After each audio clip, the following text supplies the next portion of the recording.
Halo Bolo, perkenalkan namaku Farid Riforana Vanza. Di sini saya akan membahas bunga majemuk dan translasi. Oke, kita harus tahu dulu nih apa itu bunga.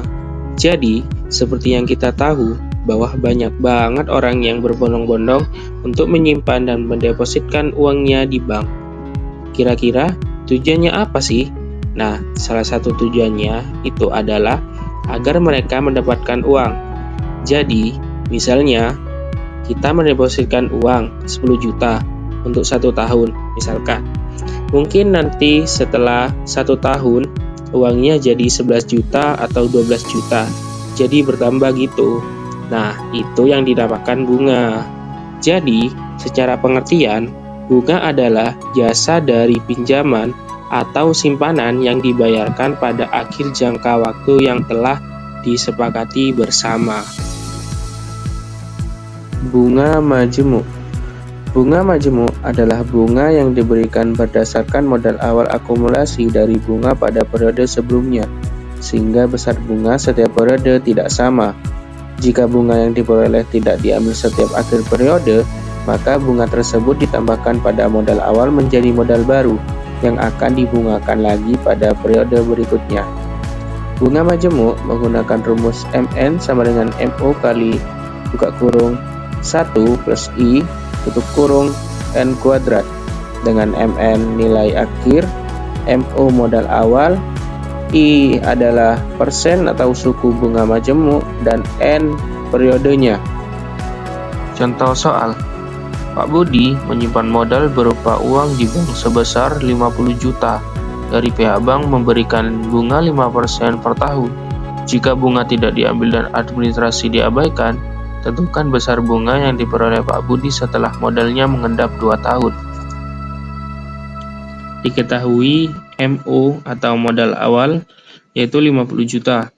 I-nya suku bunga majemuk 5% atau 5 per 100, kita ubah menjadi desimal 0,05.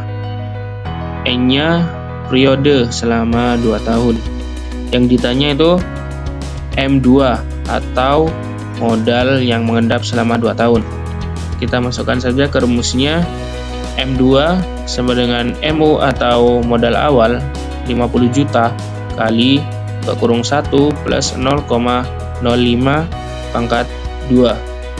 M2 sama dengan 50 juta kali 1,5 pangkat 2. M2 50 juta kali 1,1025 yang hasilnya 55.125.000. Translasi. Translasi adalah perpindahan sebuah titik dari suatu bidang pada jarak dan arah tertentu. Translasi juga bisa dikatakan sebagai pemetaan satu-satu dari titik asal ke titik akhir dengan arah dan besar yang sama. Contoh soal, tentukan bayangan garis 5x plus 7 min 11 sama dengan 0 ditranslasikan oleh T 3 min 2. Tentukan hasil translasinya. Jawab, dalam kurung X, Y ditranslasikan 3 min 2 X plus 3, Y plus min 2 yaitu X aksen, Y aksen. X plus 3 sama dengan X aksen, X sama dengan X aksen min 3 karena 3-nya dipindah ke kanan. Y plus min 2 sama dengan Y aksen, Y sama dengan Y aksen plus 2 karena min 2 dipindah ke kanan jadi plus. Kita masukkan ke soalnya. 5x plus 7y plus 11 sama dengan 0. 5 dalam kurung X aksen min 3 plus 7 dalam kurung Y aksen plus 2 plus 11 sama dengan 0. 5x aksen itu hasil dari 5 kali X aksen.